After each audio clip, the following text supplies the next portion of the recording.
નમસ્કાર ખેડૂત મિત્રો, જગતનો તાત યુટ્યુબ ચેનલની અંદર હું જોશી વિજય આપ સર્વે ખેડૂત મિત્રોનું હાર્દિક સ્વાગત કરું છું. નવા એરિયામાં જઈ નવી માહિતી તમારા સુધી પહોંચાડવું એ આપણું એક કામ છે. તો આજે જોવા જઈએ તો ચોમાસાની સિઝન ચાલુ થઈ ગઈ છે. બધા જ એરિયાની અંદર વાવેતર પણ સારા એવા પ્રમાણમાં થઈ ગયા છે. હવે છે તો શું જરૂર છે? તો જમીનના મુખ્ય ખોરાકની આપણે સારી વેરાયટી પસંદ કરતા હોઈએ, સારા સિલેક્શનવાળી બિયારણની વેરાયટી લઈને આપણે વાવતા હોય, અપેક્ષા પણ આપણી સારી હોય કે આપણે આ વર્ષે સારું એવું ઉત્પાદન મેળવીએ, પરંતુ ક્યાંક આપણી ખામી રહી જાય છે. એ છે જમીનના મુખ્ય ખોરાક વિશેની. તો આજે આપણે એક એવા ખેતીના એક્સપર્ટ છે એની મુલાકાત કરીએ છીએ. એની પાસેથી જાણશો આપણે કે જમીનના મુખ્ય ખોરાકમાં NPK સિવાય એટલે કે નાઇટ્રોજન ફોસ્ફરસ સિવાય ક્યાં એવા ટેકનિકલ તત્વોની જરૂર પડે છે અને એનાથી શું ફાયદા થાય છે, ના નાખીએ તો એનાથી શું નુકસાની જાય છે. તો આપણી સાથે છે કિસાન એગ્રો સેન્ટર ભચાઉના ઓનર બાબુભાઈ.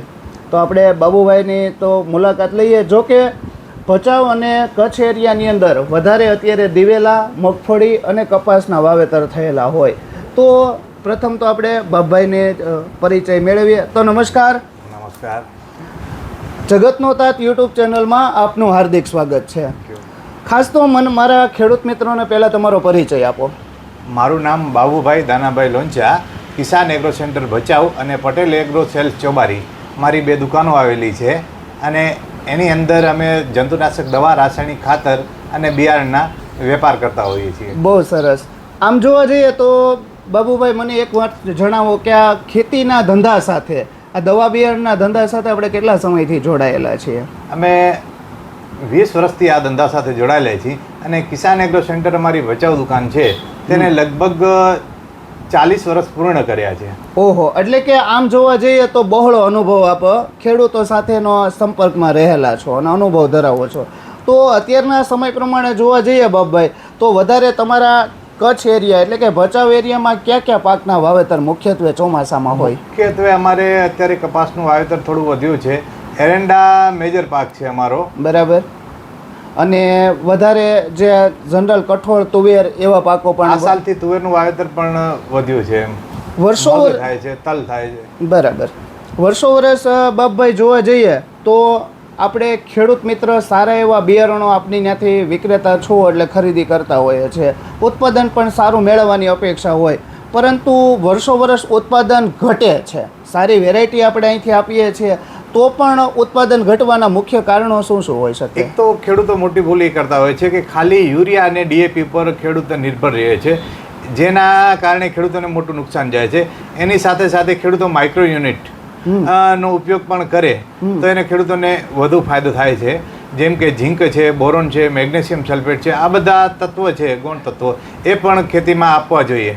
બરાબર. એટલે તમારું એવું કહેવાનું છે કે મુખ્ય તત્વો તો આપણે છોડને જરૂર પડે જ છે, પણ સાથે જે નાઇટ્રોજન, ફોસ્ફરસ અને પોટાશ સિવાયના જે ટેકનિકલ ગૌણ તત્વો છે એની ખાસ તો આપણે છોડમાં જરૂર પડતી હોય. હવે સામાન્ય રીતે અહીંની જમીન જોતા તો જેમાં માઇક્રોન્યુટ્રન્સનો ઉપયોગ એટલે કે ગૌણ તત્વોનો ઉપયોગ નથી કરતા, તો એની આમ નુકસાની આપણે શું ગણી શકીએ?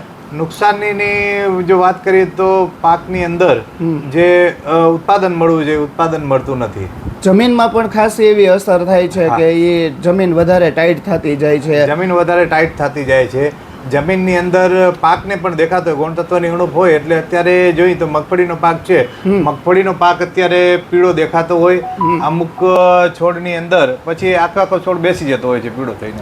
બરાબર. તો માઇક્રોન્યુટ્રન્સ ગૌણ તત્વો જે તમે કહો છો એમાં સામાન્ય રીતે આપણે મુખ્ય તત્વો સિવાય ઝીંક છે, ફેરસ છે, બોરોન છે, મોલિબ્લેડિનિયમ છે, આયર્ન છે, કોપર છે, આવા એક છોડના સર્વાંગી વિકાસ માટે ટોટલ 16 તત્વોની જરૂર હોય છે. આપણે દરેક ખેડૂત મિત્રોને ખબર છે, પરંતુ આપણે ક્યારેય પૂરેપૂરા 16 તત્વો આપતા નથી.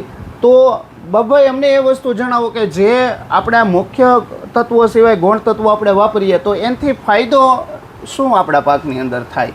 પાકનું ઉત્પાદન વધે, બરાબર, ખેડૂતોને ફાયદો થાય.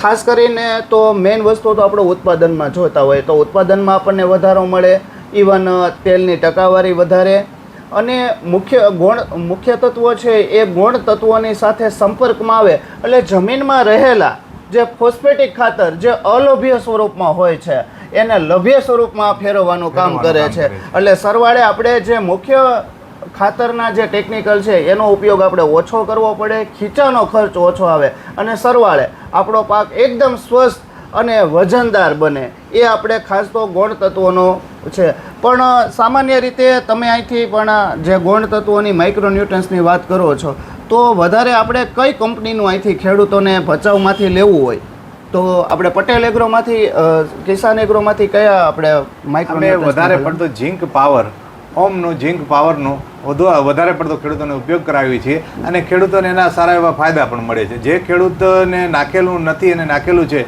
એની અંદર અંતર પણ દેખાય છે. એટલે કે ઓમ એગ્રો ઇન્ડસ્ટ્રીઝનું ઓમ ઝીંક પાવર છે એ અત્યારે તમે અહીંથી કિસાન એગ્રોમાંથી ભલામણ કરો છો ને ઘણા ખેડૂતો આપણી ત્યાંથી લઈ જાય છે. બરાબર છે.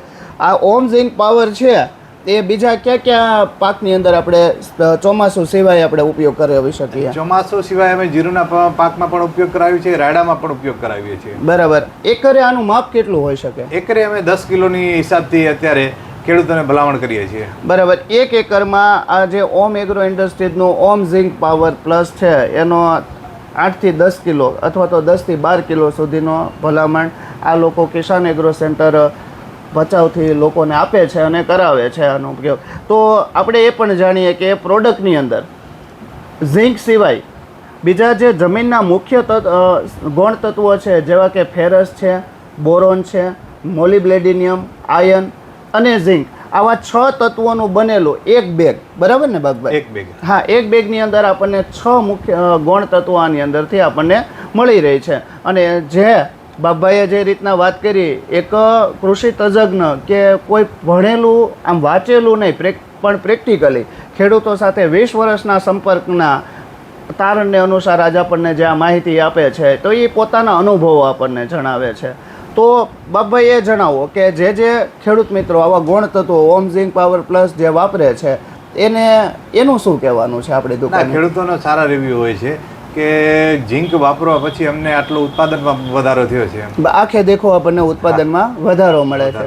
તો સામાન્ય રીતે ખેડૂત મિત્રો આપણા પણ ચોમાસું અને શિયાળા પાકની અંદર આપણે પણ આવા ગૌણ તત્વો છે, માઇક્રોન્યુટ્રન્સ છે, એનો આપણે ઉપયોગ કરીએ અને આપણા ઉત્પાદનમાં સારો એવો વધારો કરીએ.